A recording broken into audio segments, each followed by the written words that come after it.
Welcome. It's Indisputable. I'm your host, Richey. Good to be with you. We have a lot on the agenda today.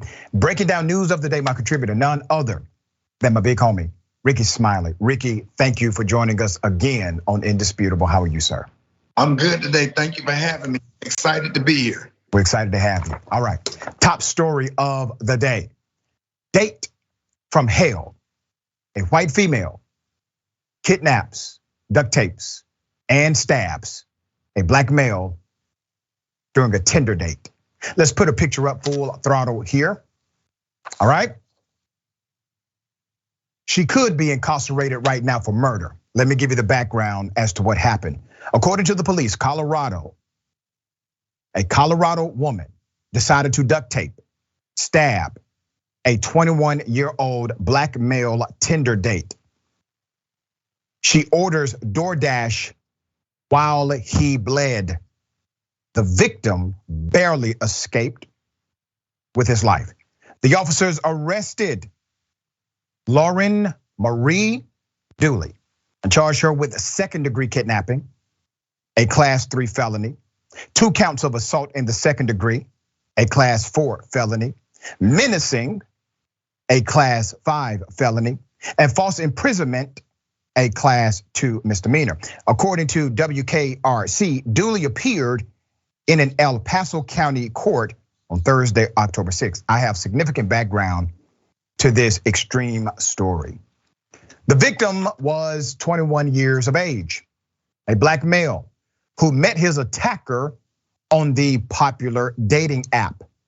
A Colorado woman has now been charged with multiple felonies after she allegedly brutally assaulted her Tinder date. The 22-year-old is accused of stripping him naked, duct taping him, choking him, and slicing him up with a knife before she ordered something to eat on DoorDash. The victim took advantage of an opportunity to plot his escape and live to tell the tale.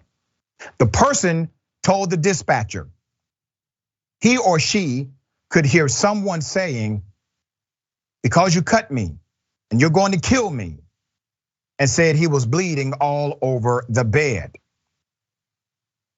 They wrote, upon arrival, residents at the apartment advised there was a naked male in the parking lot. This is when he escaped. That needed help. Officers located, and we've redacted his name, who was naked and appeared to be bleeding from a laceration on his left arm. Name redacted, also actively backing away from the suspect, identified via a law enforcement database as Lauren Dooley, date of birth 6/2/2000, who appeared to have blood smeared on her arms and hands. I already know some people are going to ask and push back on why did I redact and why have I not proposed the individual's name who's a victim. Here's why, because he's also a victim of sexual assault. I don't give a damn what the charges say. If this was a female in the same position, I would do the exact same thing. Even though she is not charged with sexual assault, this is a sexual assault case in my opinion. So I would treat it as such on this broadcast. There's more information. The report continued, name redacted, exclaimed that Lauren tied him up and cut him. Lauren was detained but invoked her Miranda rights and refused to speak with me. The officer said the young man did not know the young woman for long, but still went to her house. There's more. They sat on Lauren's couch and talked a bit. Lauren then proceeded to take clothing off and perform oral sex on him, according to the report. She then used duct tape to bind him, name redacted, wrists together and ankles together. The man said that despite finding it odd, he still consented. Now let me just pause right here, okay? This is your first time meeting somebody. This is already a weird situation. I'm saying this as a public service announcement to anyone who has their first encounter with somebody. Please, for the sake of all things holy, do not allow them to completely make you vulnerable to attack, okay? If you get down like that, you get down like that. I have no issue with that. But damn it, at least know who the person is. This situation happened. This man is now completely vulnerable to whatever attack she decided to bring to him, and that's exactly what she did. It can't be that serious, fellas, is my point, all right? However, when Lauren produced a knife and demanded he gets into her bedroom, he no longer consented. to staying at the residence. That's when it became a sexual assault. Okay, this is when it goes into this level. Because he was afraid, he got into her bed and let her climb on top of him. She then proceeded to use the knife to cut his left shoulder, and then use both hands to apply direct pressure to his throat for roughly 20 seconds, making it difficult for him to breathe. Lauren stopped, but only to procure a belt that she then placed around the young black male's neck. The second half of the affidavit, let's put it up, because I want you to know we have the full affidavit here of everything that has been highlighted in evidence and testimony. Dooley then tells the victim to get into the bathtub and bathe, okay? While he was in the tub, she ordered food on Doordash. Once her order came, before he opened the door, she turned to her date and said, "If you scream or say anything, I'll kill you." After eating the food, she took her date, quote unquote, and went back into her bed, covering him with a blanket. As the young man gets into the bed with her, he notices the knife she used to stab him is underneath the cover near his feet. At some point, Dooley falls asleep, and then he grabs the knife and attempts to free himself, cutting the duct tape. She falls asleep because torture is exhausting. She ate Doordash, she's torturing, she falls asleep. Once free, he tried to get his keys and his phone to get out of the apartment, but accidentally bumped into a table. The noise from the bump woke Dooley up, but the victim did not stop to engage her. He ran into the parking lot, demanded help, and was met by police officers. He had no clothes on during this time. This is a hell of a story. So obviously, this story is still developing. She invoked her Miranda rights. She is not talking. We have no statement on the record from why this person did this monstrous thing according to the allegation. But please, please, everyone, let this serve as a reminder. You can't simply go head first into everybody's home and trust them without some level of fence or barrier around that relationship. People should earn that level of trust. Now, I know some people will make jokes about this segment. Some people will talk about how he liked it at first and whatever. Let's be 100. You wouldn't like to be in this situation. You don't want your children to be in this situation. People that you love, you won't want them to be in this situation. It's a bad situation. So we're gonna highlight this story, stay on top of it, and hopefully at some point we'll understand the motive behind this extreme behavior of this criminal who kidnapped a human being and damn near killed him. All right, Rickey, thoughts on this? Dr. Richey, thank you for having me again. This is another level of freaky dicky is back. Yeah. Yes.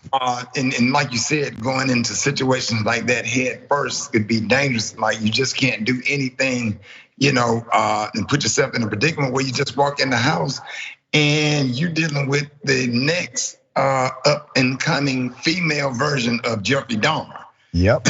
That's what it sounds like.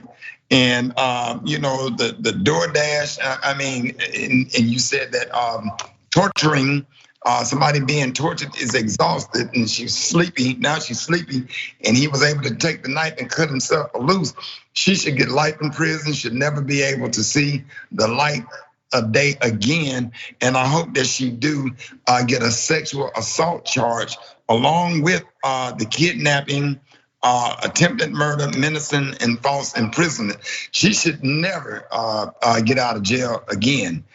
Even if she lose, not able to walk again, she should never see the light of day, because those are small signs of something that could be really dangerous. And she could have killed him, and Lord knows that she beat this case or her privilege get her out or whatever, she might do it again to somebody else. But yeah, careful out there on the dating scene.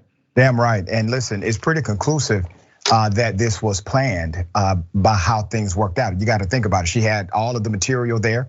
She engaged in intentional actions, and she decided to do exactly what she did. It was her volition that landed her here.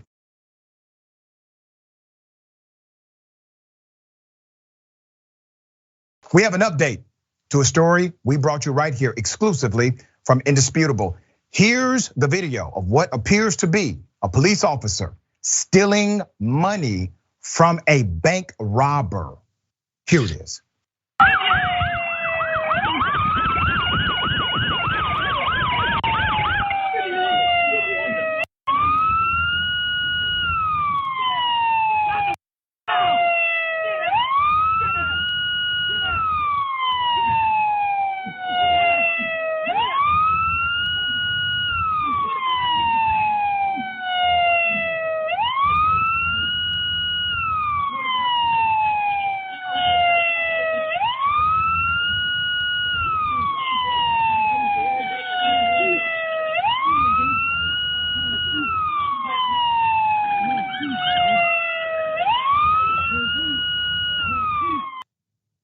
Let me put up the screenshot of another officer while he looked to be attacking the individual accused of robbing a bank. Indisputable has obtained an amended report from July 9th, 2021, over a year after the bank robbery, which happened March 9th, 2020, that adds significant details to the initial report. Sources say the additions were made after local news became interested in the BB&T bank robbery in Riverdale, Georgia. In the exclusive video, you can see that man right there. That is Lieutenant Kirby Threet, now Captain Threet. He looks to be punching a black suspect who was already subdued. That's one element of this case. Now, how did we get this video? Well, the video was basically a Ring video doorbell. These officers were unaware that this video existed until we broke the story. Now, in the amended report, let's put up the second graphic. In the amended report, it does not mention the use of force. That's required, by the way. It does not mention use of force or include the Ring video doorbell that we obtained. Well, damn, look at that. We're better investigators than them. Meanwhile, the second officer, Victor Ortega, who we misnamed Vincent in yesterday's broadcast, his name is Victor. He walks away from the suspect to collect the cash off the ground. You clearly see that in the video. Bank robbery, hot pursuit. He collects the cash off the ground.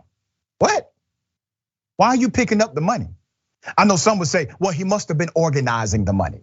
Okay, stick with that. And I got something else for you.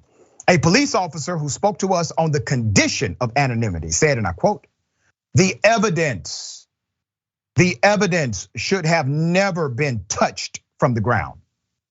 If you catch a robber in hot pursuit, that means the money should all be there.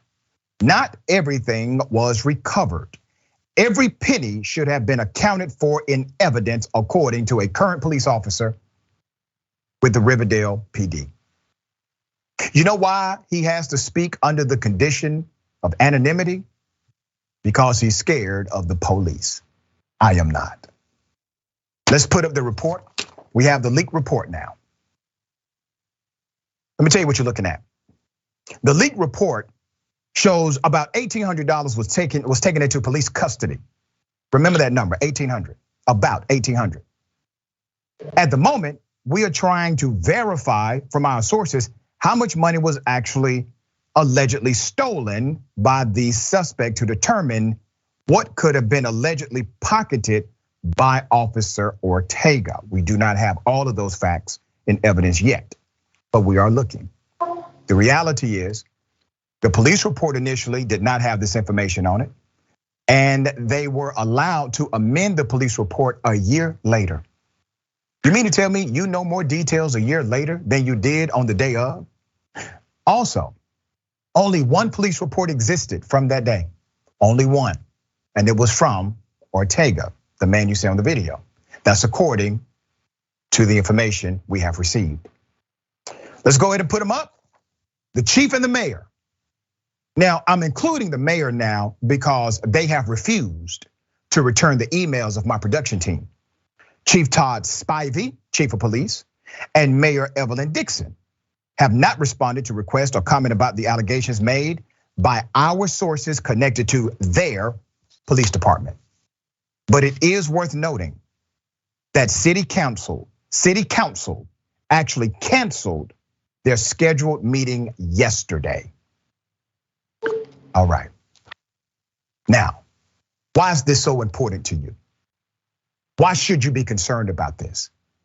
Because corruption does not exist in a vacuum. If this is true, that means it is systemic. That means individuals were protected. That means that people who engaged in malfeasance received promotions rather than penalty. That's what it means. It's important to you because corruption is never linear. It always has variables. If they'll steal, they'll do other things too. You know, my grandmother used to say, if you lie, you'll steal. And if you steal, you'll kill. Come on, Ricky. Your mama told you the same thing. You know. So what are your thoughts on this, brother? Well, that's why I don't fool with liars, because I really believe that, and we both have grandma backgrounds, and I have to say the Justice Department, the United States Justice Department, should be really, really busy these days investigating stuff like this, because it seems like the police who's supposed to be policing can't police themselves. And you can't hold other people accountable if you can't hold yourself accountable. And integrity starts within and it works way out. So I think it's a sad day for the police officers to not only assault the black man, but to steal money. And thank God for cell phones and Ring cameras, which is a part of solving a lot of crimes, because now you got that third eye watching you. And like you said, people just have to, we have to get back to integrity and holding people accountable, but they have to hold themselves accountable. And I hope that they are fired. I hope that the police chief is held accountable from the mayor's office on down or whatever, because they have to stop playing politics and do what's right, whether you're Democrat or Republican or whatever. Right is right and wrong is wrong. And they should all be fired, especially the way that they, and I find it interesting that the fraternal order of police you never hear a peep from them whenever you hear about cases like this or whatever. But everything is always Blue Lives Matter. But when it comes to something like this or assaulting a person of color, you never hear from the fraternal order of police. Never, not a peep at all.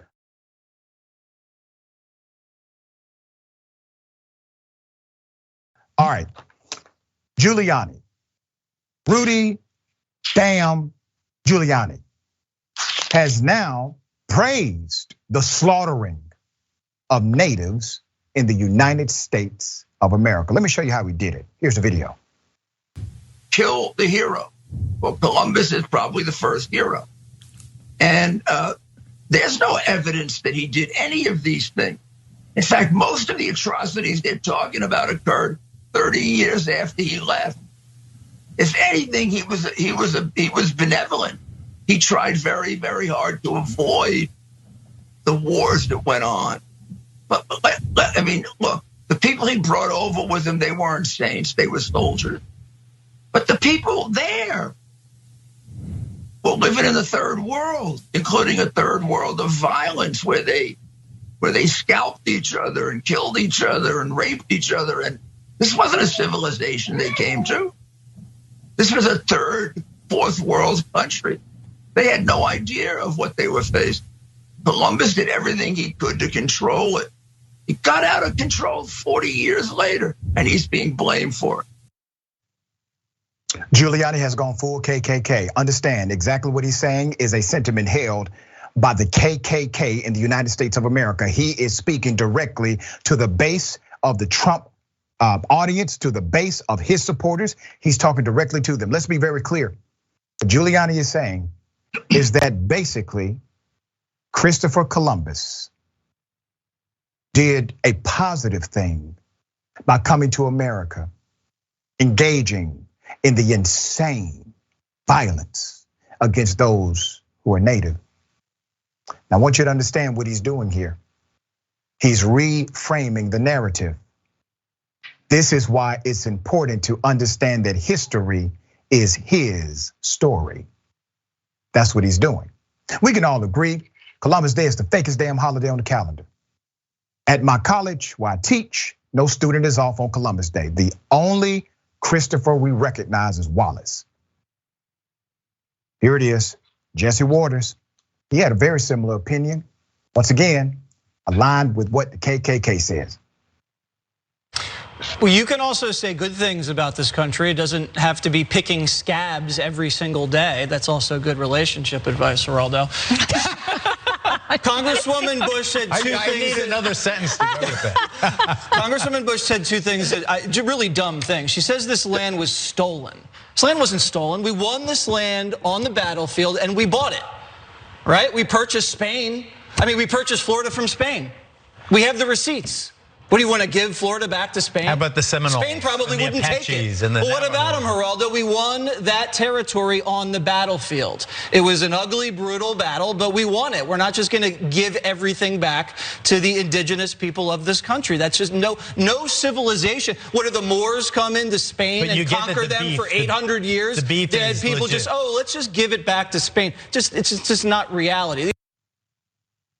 Please, somebody get that clown in the bullpen immediately. Okay, let's do it. Columbus himself, because gentlemen, you need a history lesson and I'm glad to bring it to you. Columbus himself, in his own writings, boasted of his intention to do what? To enslave people. That's what he wrote. He boasted that he would enslave people and ship them back to Spain to serve the king and the queen. He wrote this. There is no nobility in owning another human being. And for those who did not agree with his plan, they were to be exterminated according to Christopher Columbus. See, I won't let you rewrite history on my watch. There's more. They should be good and intelligent servants, it reads. For I see that they say very quickly everything that is said to them, and I believe that they will become Christians very easily. For it seemed to me that they had no religion. Our Lord pleasing, at the time of my departure, I would take 6 of them from here to your highness in order that they may learn to speak. He's talking about enslaving them. Utilizing religion in order to control them. Sounds familiar? They're doing the same thing today. Same plan, different man. That's what's happening now. There's more. He further wrote, with 50 men, all right, now he's upping the calculation. With 50 men, they can all be subjected and made to do what is required of them. In 1493, when he returned, he noted that even though the natives were artless and generous with what they had, to such a degree as no one would believe him who has seen it or anything they have. If it be asked for, they never say no, but do rather invite the person to accept it and show us much lovingness as though they would give their hearts. That Emperor Ferdinand and his consort Isabella may see that I shall give them as much gold as they need, as slaves, as many as they shall order to be shipped. Sounds noble to you? Sounds like generosity to you? What is he doing? He's saying these people are so benevolent. These people are so gracious. These people are so loving. I'm not going to let them influence me to become a better man. I'm going to take advantage and exploit them because they have good hearts. You're evil. It's what you are. But once again, that same spirit exists in the world right now today, taking advantage of those who are good-hearted, who believe in you as a leader. There's more. 20 years later, the Spanish, with the endorsement of the Catholic Church, adopted a sinister policy called the requirement. Look it up when you get a moment. It states We shall take you and your wives and your children, and shall make slaves of them, and as such shall sell and dispose of them as their highness may command. And we shall take away your goods and shall do all the harm and damage that we can. That is written in the historical record. Additionally, what would become of the United States of America was not a country, as Giuliani put it, nor was violence uniquely endemic to the cultures that Columbus chronicled. At the time in which he sailed, the Spanish Inquisition, 1478 to 1834, was in full swing across Europe less than 200 years after the conclusion of the Crusades. In my first doctoral dissertation, I highlight this dynamic in much detail. And it shows clearly that Christianity has been used to create more wars than it's stopped. Now that's a sad thing, but it's exploitation. All right, Brother Smiley, what are your thoughts here? You know, Dr. Richey, I hate to say this, and we briefly talked about this weekend, and I love God. Yes, same here. God that I serve, man, that make the sun turn day to night and night to day, I absolutely love him. What I struggle with as a human, because of what you just got finished talking about, I struggle with religion. And I always question what we're being taught. This is why you have to know your history. And that's why I wish it was just places that people could take their kids, because now they're trying to rewrite history and take certain things out of the public school system. And our kids don't know the history, because you can't know where you're going if you don't know where you've been. And you don't know where you come from. And to see Rudy Giuliani, which was a so-called beloved mayor of New York, and had a really good, pretty good profile during 2011 to succumb, if that's the correct word, to Trump teaching and get into this right-wing craziness and become damn near the Grand Dragon of the Ku Klux Klan. Absolutely disheartening. To see him, his career just take a decline like that, because I used to have a lot of respect for him when he was the mayor of New York. But we have to continue to teach our kids history, Black history, and get our pastors in our churches and in our mega churches to also start offering those courses like that, like my pastor in Dallas, Texas, Pastor Frederick Douglass Haynes. He does all of these wonderful teachings. He's my pastor when I moved to Dallas, Texas, and I'm a proud member of Friendship West Missionary Baptist Church, where you could go and get the word, but you can also be taught a history lesson. And that's why knowing your history is important, Dr. Richey. Thank you again for having me. Man, I'm so appreciative that you're here. I love Pastor Haynes. So you tell him I said hello, all right? We got more on the other side. It's Indisputable. Stick and stay.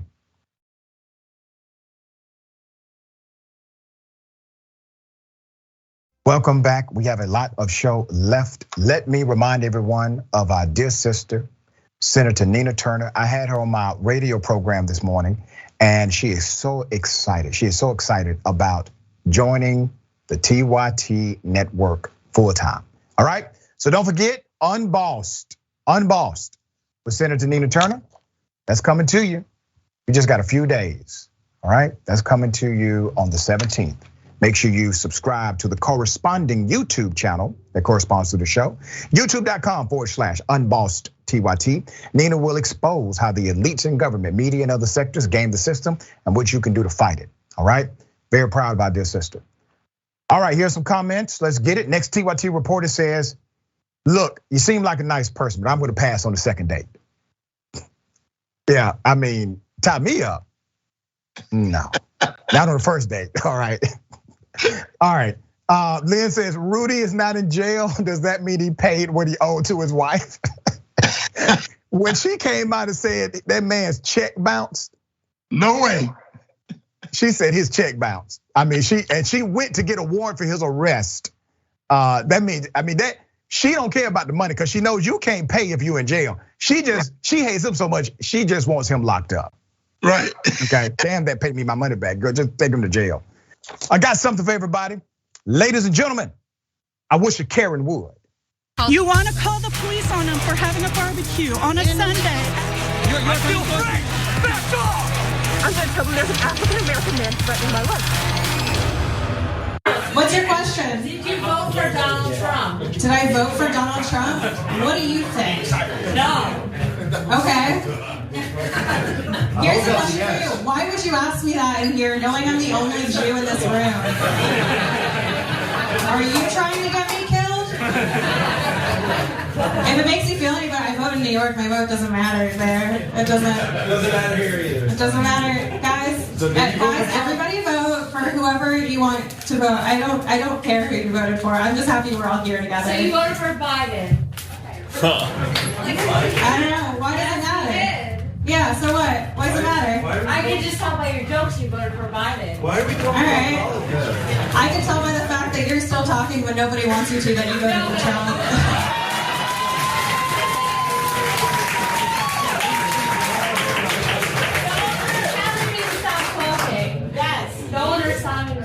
All right, make some noise if you want her to shut up.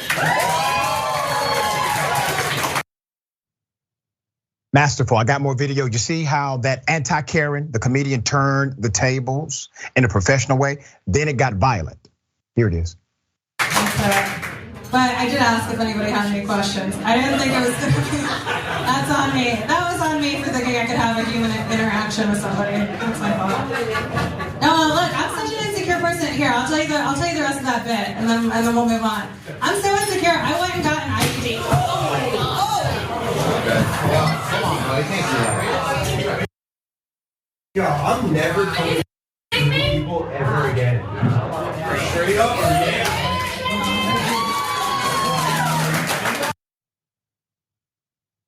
She took the damn beer and drunk it on stage. Legendary response. Let's put a picture up full mass here. The comedian's name is Ariel Elias. Elias explained what happened right after the incident. FWIW, the club, is pressing charges against the guy and booked me to come back in April. Well, good for you. Let's put up the name, okay. We don't have the club. The club is Uncle Vinny's Comedy Club, all right? Very popular spot, a lot of comedy, a lot of good folk. Now, what was happening here? She was telling jokes. She was heckled from the audience by obviously a Karen. Now, according to the narrative, the Karen off camera is not the one who threw the beer, but it was a male acquaintance who threw the beer. It looked to be a full can of beer, which means if it would have hit her, there would have been significant damage. Thankfully, it did not. But the restaurant, the establishment, they have stood up for right. And they are booking her back. And madam, I really do hope your career continues to thrive because the way you handled that, masterful. But I'm just a layperson, I'm not a comedian. We have a professional joke teller on the show. Rickey, what is your assessment of how this comedian handled that situation against the Karen? Well, I started doing comedy November the 13th, 1989 was the first time I stepped on stage at a comedy club. And I have to say the comedian was genius. Yeah. Genius, her temperament, the way she handled the situation. They could not take the sarcasm that came with the jokes. And the audience was clearly not on her side. And who goes to a comedy club to sit down to dictate and try to figure out who someone voted for? I've had right-wing comedians make me laugh because funny is funny. And you go to the comedy club to get away from politics or whatever. And what kind of man that date a woman that would sit there, because if she was my date or whatever, she would not behave that way, or I would have got up and I would have left her there, and the date would have been over. Yeah. You know, I said, hey, babe, I don't think it's a good idea. I think you should be quiet. What you're doing is embarrassing and disrespectful. But no, you dating a beta male that sat there and listened to all of that. And then he decided to throw a beer in because he probably was afraid of being made to sleep on the couch that night. Right.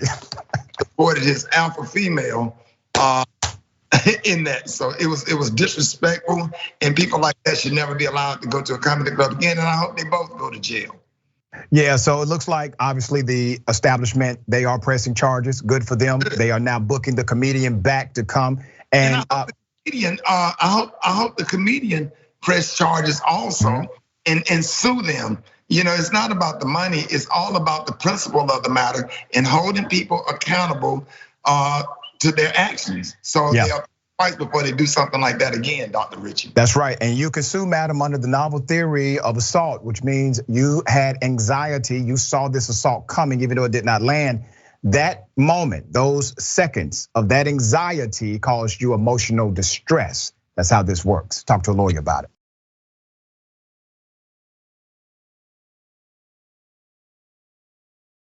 Anti-Karens unite. You're screaming at employees in Walmart. Get out of here. Not racist. Yes, it is. No, it's not. The United States doesn't have an official language, jackass.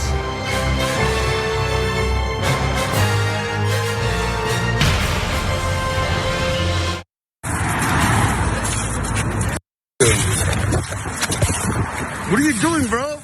Stop letting everybody. What are you doing? You live over there. I live over here. You ain't gonna win. You're in public, homie. Yeah, you're in public. Let me take you back to the beginning of why this encounter happened. Here it is.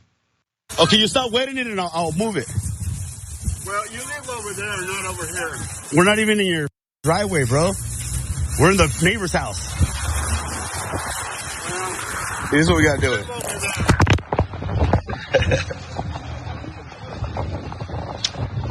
What are you right here for? I'm renting my. Yeah, go ahead. I got gophers over here. Go ahead. Go ahead. Morning.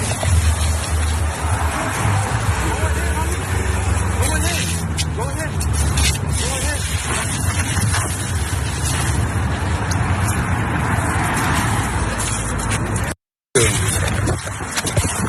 What are you doing, bro? Stop letting everybody. What are you doing? You live over there. I live over here. You ain't gonna win. You're in public, homie. You're in public, homie. My property. Now you're being trespassed. Yeah, whatever, homie. Come out to the street. That's what he wants. Go ahead. Go ahead. Go ahead, homie. Go ahead. Go ahead. Go ahead. It's gonna happen. Go ahead. Go ahead. Go ahead. Getting people in that they're not even supposed to be in all the time. It's all cool.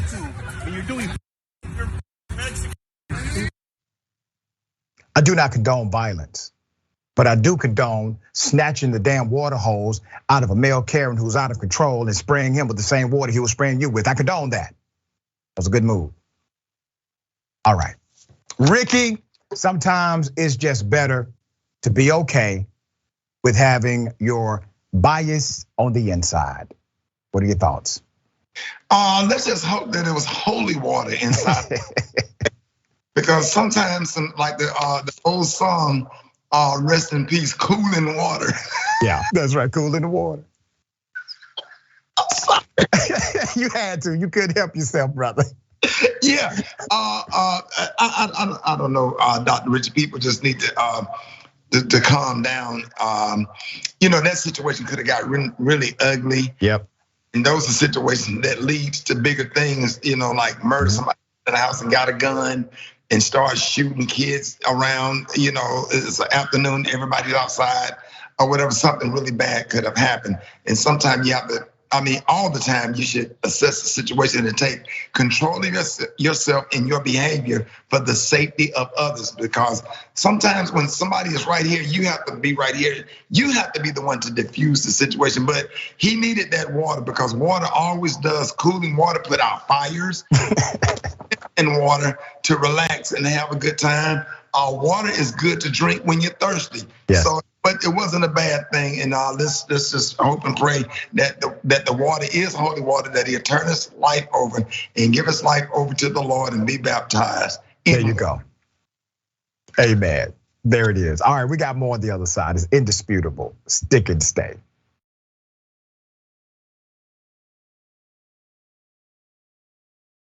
All right, welcome back. Two things. First, let me highlight these folks right here. All right, Black Coffee Company. These individuals are remarkable. They're based in Atlanta, and this is where Black excellence meets Black economy. I just want to say big ups and thank you for all you have done for our community. They are engaged in mentorship. They have hired so many young people, and they are so courteous when you walk in. So I told them I'd give them a shout out when I got my cup of coffee and wear the button, all right? Also, I had a great time over the weekend. So I took midterms in law school on Saturday. It was gruesome, right? But guess what? I was able to kick back and relax Saturday evening because my big homie Rickey Smiley actually cooked dinner, and this brother can throw down. Let's put up those pictures. All right, man, we had a ball, man. Pinto beans, collard greens, gave me some black eyed peas. You had a shrimp boil going on. And brother, I tell people, I said, man, Rickey moved so fast that it was hard to catch him in the camera. Cause like you were blurry in the camera, brother, because you kept moving. But that's just how you are. You full of energy, man. Thank you again, brother, for the remarkable fellowship and the dinner. Man, thank you for coming, Dr. Richey. We have been planning this a long time. Yeah. I look forward to a lot more. We're gonna have a great time, man. It was a pleasure meeting you. I've been a fan for years, and thank you for everything that you do. And I watch all of your videos, and I'm shocked that I'm on the show. Man, the feeling is mutual, brother. Been a fan of yours for many years. I remember the first time I saw you live. It was at Albany State University. I was lecturing at Albany State University. This was years ago.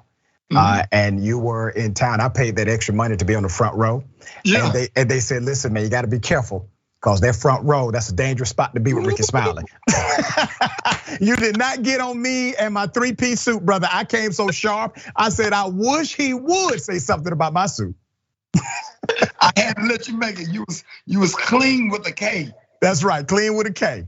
All right, horrific.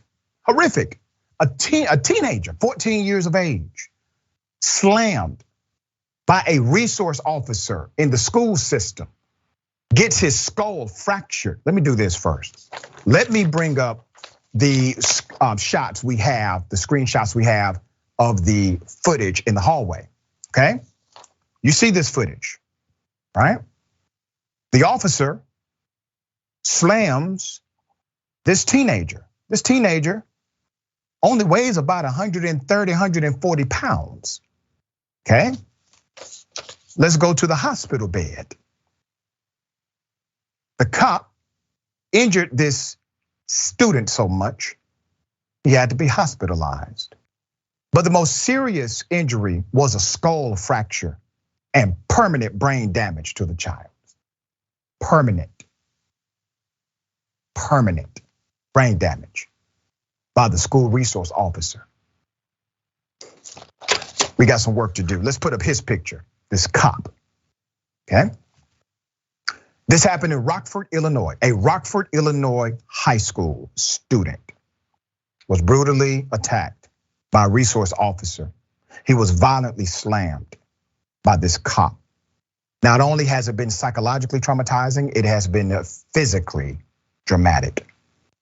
The student resource officer, his name is Bradley Lauer, a Rockford police officer, was the man who slammed the teen when he was walking the halls during class. Well, what kind of high crime or felony is that? Walking the halls during class. So this is what you do to someone who does not have a hall pass? That's how you operate? Coward? There's more. Let's put up the kid's picture. It has been released by the media. 14-year-old Paris Moore was the 4'11", 140-pound student, was knocked out cold When this cop slammed him into the ground, Moore also faced charges, but not right away. Not until 2 months later, after the family hired a lawyer to file a lawsuit against the school district and the police. Do you see what they're doing here?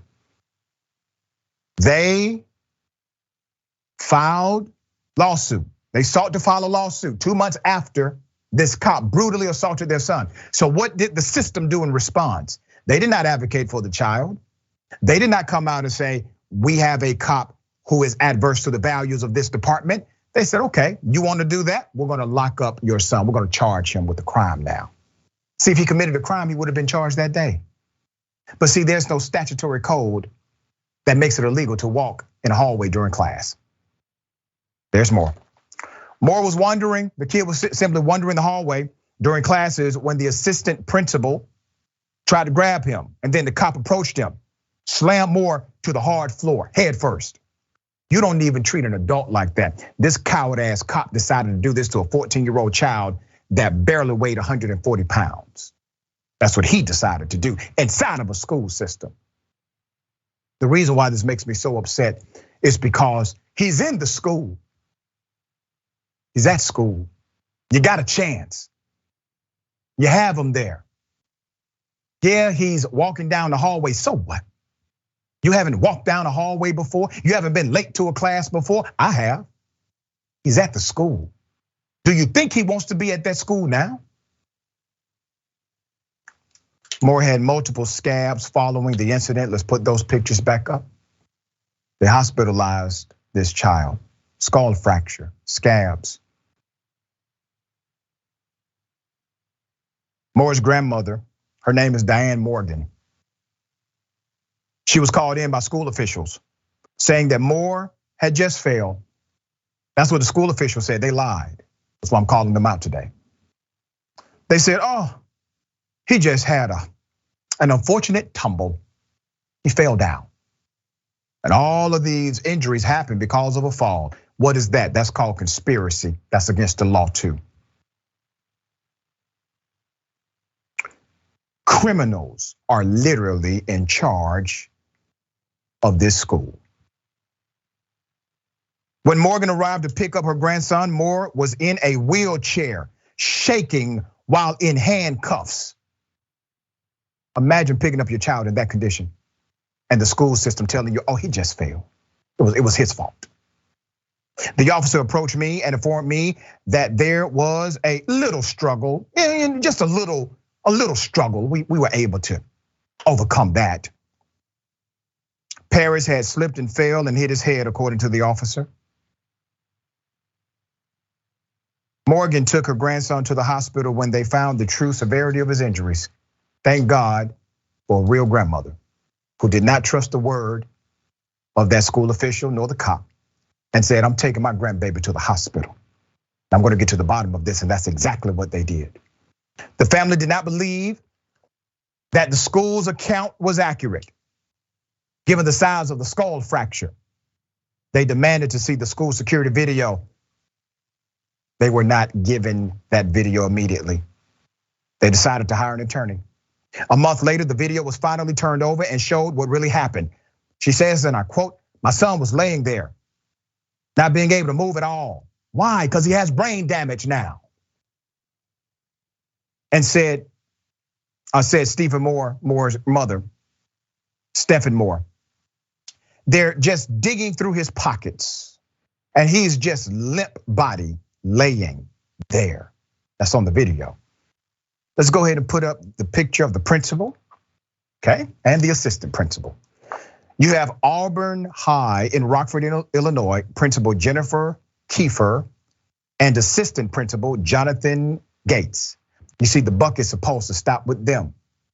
Now, according to the initial narrative, the principal was aware that this happened because it started with an engagement between the principal and the student. The CBS 2 Chicago investigators obtained federal data from the 2017-2018 school year, the most recent available. It shows Auburn High School referred students to police 72 times that year. 72 times in 1 year, resulting in 43 arrests of children from that one school.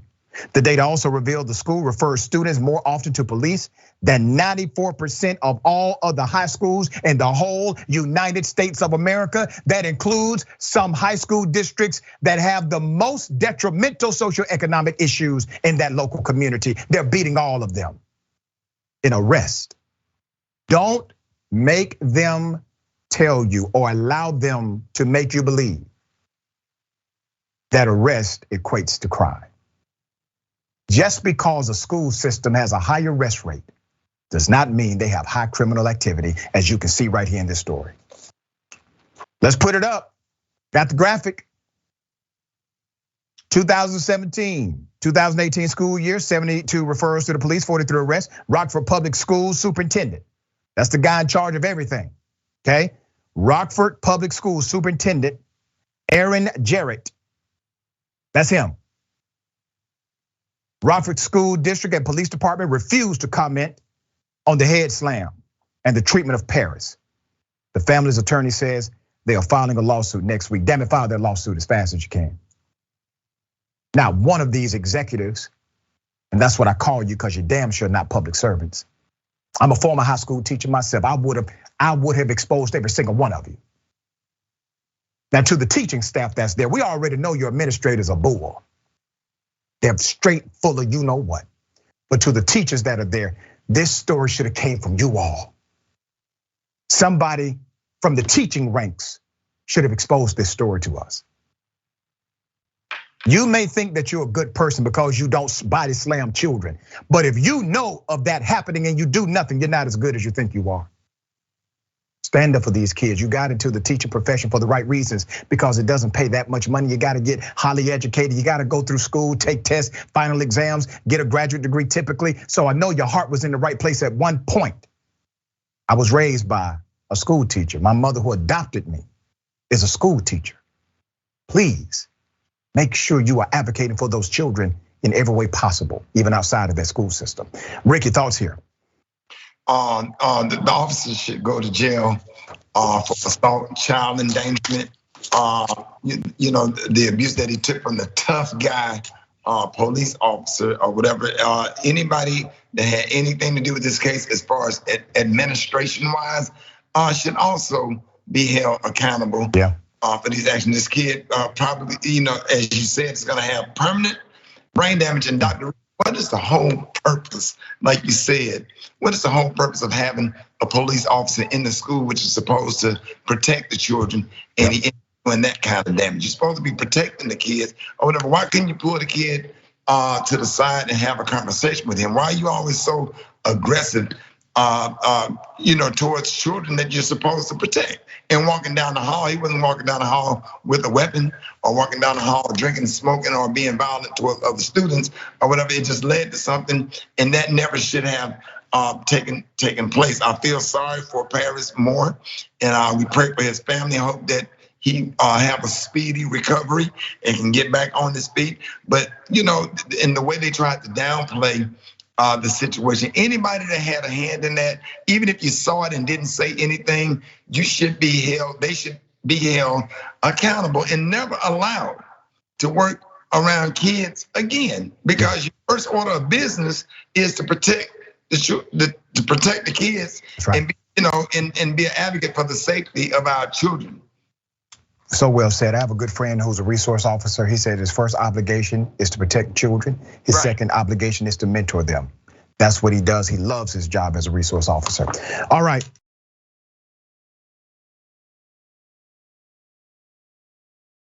Let me give an update to a story we reported and a correction to a name we submitted. Columbus PD lawsuit. Remember this story. All right. We are issuing a direct correction to a name, and I want to make sure we get this right for the record. There's a brief recap. Let me give you the recap of this story. Timothy L. Hawkins of Orlando said in a federal court filing last year that he was arrested at gunpoint in his home by US Marshals in September 2020 and spent 7 days in jail at the height of the COVID outbreak. A Franklin County judge dismissed the charges a week later after finding that Hawkins was very obviously not the perpetrator. Not only did his description not match, his height did not match, his name did not match. But because they lacked to do investigative prowess in the beginning, they had to then have it cleaned up by a federal judge on the back end. Let's put up the picture of the current chief of police. Her name is Elaine, that is Chief Elaine Bryant. We named Chief Elaine Bryant and it was accurate. She is the current chief. It was, however, former Chief Thomas Quinlan who was in charge at the time of the incident in question. Take a good look at him. This is a 30-year veteran. He was chief from February 9th, 2019 to January 28th, 2021, short stint, and was viewed with divided opinions by the community. I'm gonna get into that, let's keep his picture up. He had not even ended his probationary period as chief before he was forced to resign, and was then demoted to deputy chief because of his failure to meet the needs of city leadership and the community. His resignation as chief also came after one of his officers had fatally shot an unarmed black man in December 2020. Mayor Andrew Ginter said the chief lost public trust after failing to successfully implement the reform and change I expect and that the community demands. Community leaders at that time had told the mayor repeatedly he had made the wrong choice in appointing that chief. Reports on the chief's resignation also highlighted reforms following the George Floyd protest, where police use of force, particularly by the Columbus PD, came under fire amid demands for change. When Quinlan became chief, the mayor made it clear that he was tasked with fighting racism in the community and within the division, following an August 2019 report from the Matrix Consulting Group that concluded, in part, that Columbus police have a significant disparity of use of force against minority residents that the city must address. Let's go back to the photo of the chief again, okay? An investigation into this chief and his efforts and attitude with certain reforms were clearly not in line with the public's expectations of police reform. In recent news, former Columbus vice officer Stephen Rosser was sentenced to 18 months in prison for doing what? Depriving a victim's civil rights. A jury found this man right here guilty of conspiracy to violate an individual's civil rights February 2022. Rosser was employed for 19 years and worked as a vice detective from April 2013 to October 2018. He was fired in 2019 and later indicted and arrested in March of 2020. Let me be very clear. To the mayor of the city, I'm gonna give you some advice, unsolicited here. What you tried to do is a good thing. And you then fired the chief because you believe that the leadership can clean up the corruption. Sometimes the corruption is so core to the character and the culture of that agency that you cannot think reform, you must think replacement. One leader will not transform the culture of what you have in front of you. You have to let some folks go. You're going to have to make some tough decisions about everyone in that agency. According to court documents and testimony, Rosser and others conspired to deprive the civil rights of one of the owners of a gentleman's club by seizing and searching him and his vehicle without probable cause and violation of the 4th Amendment to the US Constitution. During the trial, the government presented evidence that Rosser was part of a scheme to do what? To frame the victim for cocaine possession. The actual amount of cocaine planted on the scene as part of the plot was minuscule, a minuscule amount, approximately 0.17 grams. Authorities say Rosser falsified documentation to conceal the conspiracy activity after orchestrating the fraudulent arrest. Do you think he did this alone? Do you think he's the only person engaging in this kind of criminal conspiracy conduct? Mayor, you got a problem. Now, you know the problem that you have. Here's a novel idea. Coordinate with your state agency and your local sheriff's office, and I want you to consider firing everybody on that police force. It has been done. We just recently had a story of it a few days ago. You got a clean shop now for the sake of the community that elected you. Listen to them this time. You did not listen to them before, and you see what happened. Rickey, what are your thoughts here? I think two things, Dr. Richey. Just like they have laws with people perpetrating the police and pretending to be the police in order to rob people or take advantage of somebody, those same laws should apply to police officers that falsify documents and plant cocaine, weed, whatever, to get people put in legal jams like that, because it's almost no different in my opinion. Anybody, falsifying, pretending to be the police officer to get advantage of, to take advantage of somebody or to do somebody bodily harm in the body, because you're held to a higher standard. That's right. Police officer. So yeah, sometimes you have to take 3 steps backwards in order to take 2 steps forward in order to do the right thing. Because when a dentist, you put Orajel on your tooth, and that's just for a minute. But what a dentist does, it goes all the way down into the tooth and pull the nerve out when you get a root canal, and then they build the tooth back up and then put the cap on. So it's not just like putting a cap on a rotten tooth, but you have to go in and get the decay out and take the nerve out and build the tooth back up in order to have that. That's just an analogy. Great analogy. Done to a lot of police departments all over the country. Such a great analogy. Such a great analogy. And I believe, as you just said, cops have to be held to a higher standard of accountability. Think about it. Every profession, if you're a medical doctor, psychiatrist, a professor, you're held to a higher standard of care as it relates to the people you serve. Except for policing. In police, they get all kind of perks, qualified immunity. They get held to a lower standard of accountability with the law. They can lie on police reports without any penalty. That doesn't make sense. You're a professional for a reason. That means that you should know better than the average citizen. And that's why you are held to a higher standard of accountability. We got more on the other side. It's Indisputable. Stick and stay.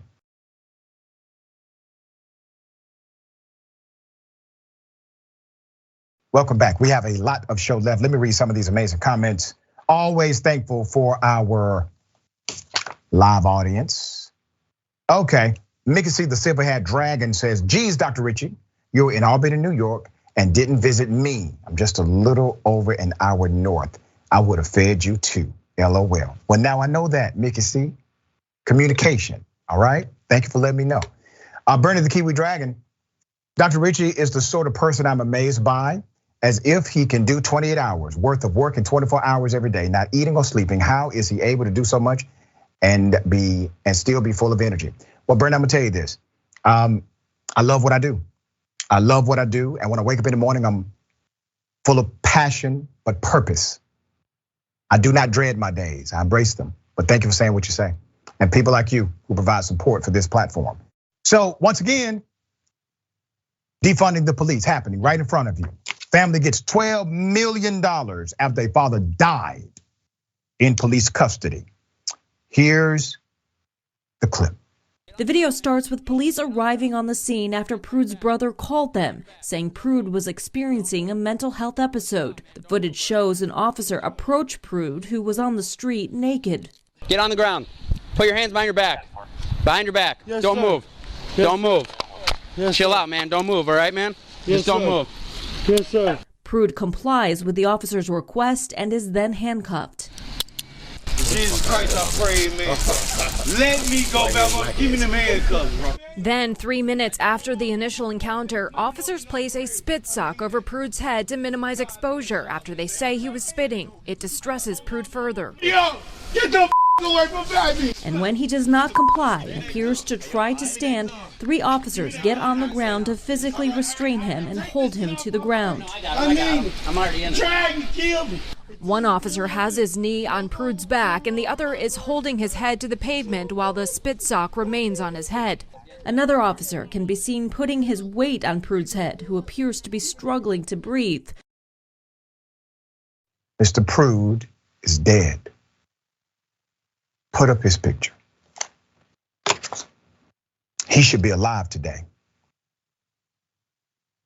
City of Rochester has now agreed to pay an 8-figure settlement to the children of a black man who died while in police custody.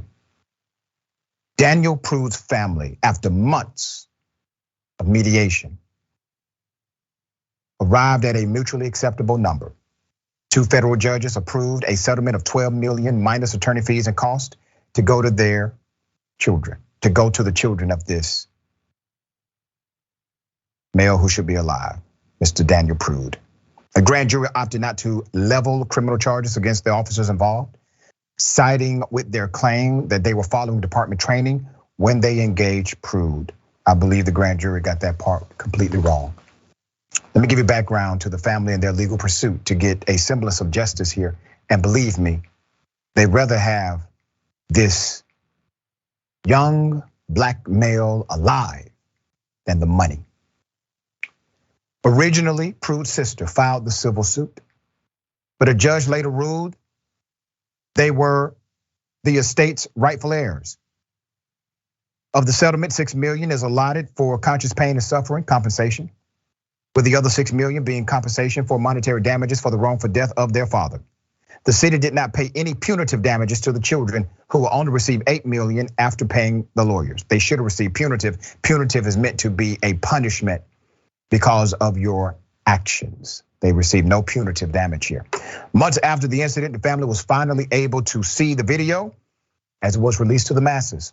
The video was met with scores of protests and resulted in the firing of the police chief and the departure of senior command. Chief Leron Singletary tried to resign but was terminated before the resignation went into effect. Rochester Mayor Malik D. Evans, who was not in office when Prude was killed, released a statement saying the settlement was the best decision for the city. Remember, it is a record settlement. Let's put up his picture. LaRon Singletary, who currently is running for Congress, drew criticism when the Prude family pointed to a series of emails from June 2020 between city officials and the police commanders coordinating the time of release of the body cam videos of the circumstances around Prude's death to the family and to the public. The police argued that with national fervor around Black Lives Matter, there might be blowback to their department because of the death of a black male. Efforts to prevent this from happening again. Prude's son, Nathaniel McFarland, said in a statement, his father was not a criminal and that his only crime was needing help. Now, with the help of their lawyers, they are asking for the New York legislature to pass Daniel's Law. Daniel's Law would arrange for trained mental health professionals to respond to the mental health crisis in communities instead of police officers. I concur with that sentiment. We've been saying the same thing right here. Day one on Indisputable. There are places they can look at for case studies. Ithaca, New York. We had the mayor of Ithaca, New York right here on the show telling us about how they developed their response based on actual 911 calls they surveyed. It comes to this conclusion. 50% of the 911 calls did not even require a police officer. Look at the data. Let your decisions be data driven like Ithaca, New York. Invest in your community, which includes those that may experience a mental health crisis. This man should be alive today. Ricky, thoughts here? Sometimes, Dr. Richey, I think they want to have training for mental health, because I think some of them are trigger happy, like Marvin Gaye saying son what's going on, trigger happy policeman. Yeah. Because see, with that, you have mental health calls in place. Now you can't pull the trigger. You have to hold them down until somebody can get there and subdue them, and make sure that they don't have no medical issue. And now, and to me, in my opinion, I think sometimes they use lack of training. We're not trained for mental health in order to justify killing somebody, and it's just pretty much another George Floyd situation. Well said. We're going to stay on top of this story.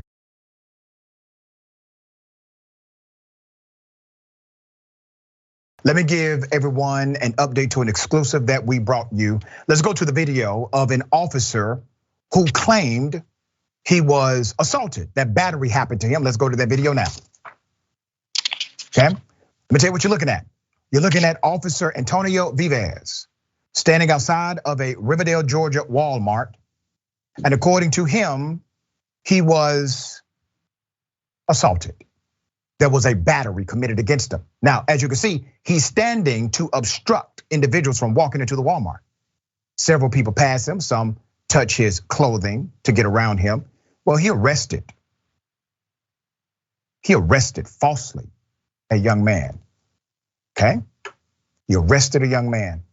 Let's put up the picture of this cop. Former Riverdale officer Antonio Vives said on the police report that Jordan McDuffie had committed battery and obstruction. Did you see battery or obstruction there? No.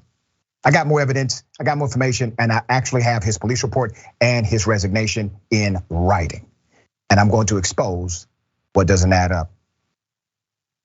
Via an anonymous source, we've obtained the incident report that Officer Vives signed.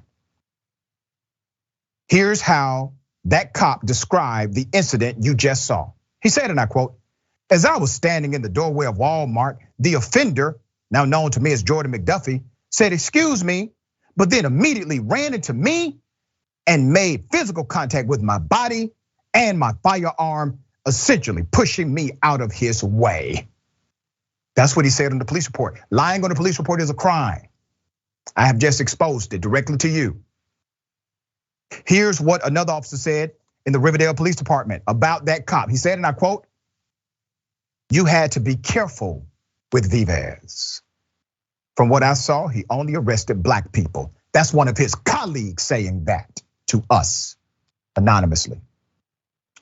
He still has this photo posted on Instagram. Let's put it up with the hashtag humanizing the badge after he resigned from the Riverdale Police Department. Indisputable has also obtained a note reportedly from Vives announcing his resignation to pursue his education. The note is dated January 31st, 2021, yet officers connected to the department say that he actually left in January 2022. Now, we did find his current employment. He is now working as a Coweta County Sheriff's deputy in the state of Georgia. Let's put up the sheriff. Now, Sheriff, I'm doing this because you all have refused to communicate with my team. I gave you an opportunity to go on record as to what's happening. The Coweta County Sheriff, his name is Lynn Wood. The department has confirmed that Vives is in fact employed with them. The Riverdale Police Department, nor the city, nor Coweta County have responded to our request for comment, only confirming employment. Well, that's why I did this update. You got to do better by the people here, Sheriff. There needs to be an investigation. Did he lie on his application? Did he disclose what had happened during that time? Were you aware of his problematic history according to other officers at that previous police department? Or do you care? You got an opportunity to prove it. Ricky, we got a few seconds left. What are your thoughts here? Hey, after he's out of jail for lying on a police report, he should never be able to serve as a police officer again ever, because had you and I was working at Burger King and we committed a crime, we would not be allowed to work at any Burger King in the United States of America or McDonald's or Walmart or strip club. That's right, that's right. You know, so why is it that a police officer can get fired as a police officer after they've done wrong and lied on a police report and committed a crime and get to go and work as a police officer again? It don't make sense. None at all. Dear brother, always a pleasure to have you on the show. Tell people how they can follow you, check out your great work. Yes, sir, man. Love you, man. Thank you for having me. All right, tell people how they can follow you, check out your work. Hey, make sure you check me out at Rickey Smiley, Rickey Smiley Official. Rickey Smiley Official on everything. Always a pleasure, dear brother. Till next time, my friend. Yes, sir. Thank you. Thank you. Remember, take care of yourself, take care of each other, take care of the planet. Remember, the truth is always indisputable.